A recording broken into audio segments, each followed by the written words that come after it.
first off, just tell us broadly, what are the things we should know as parents? Most of our audience are parents, so what should we know and look out for in our children?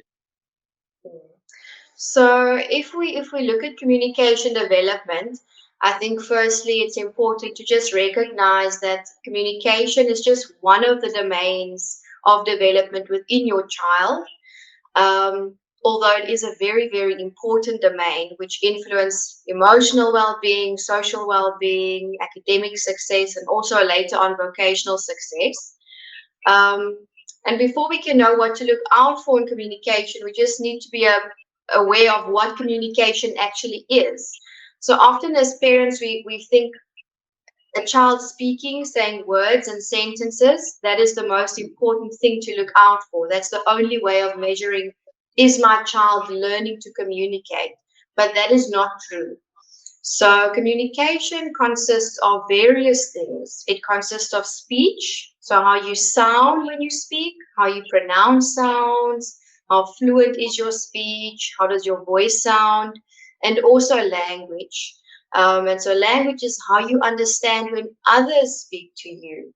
Can you understand and perform instructions, for example? And then also how you put your thoughts and ideas and wants into words and sentences.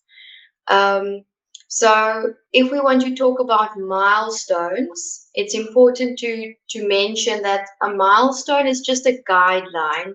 It's not a precise target. It can often cause great anxiety under parents if someone tells you by 12 months your child should have said mama, and now your baby's 12 months and she hasn't said mama, and you keep thinking, what is wrong? Um, so a milestone is just a guideline. It's what we expect children to do, certain actions and behaviors around a certain age. We normally say we give a 3-month grace period, more or less. So we look at the milestone, and if a child is within three months of that but still not achieving that, we are not too worried.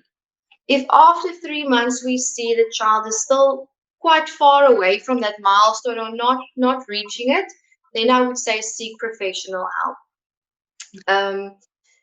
Before I cover some of the milestones, I just also like to say with milestones, it's important to be able to distinguish between delayed and disordered behavior or milestones, especially in communication development.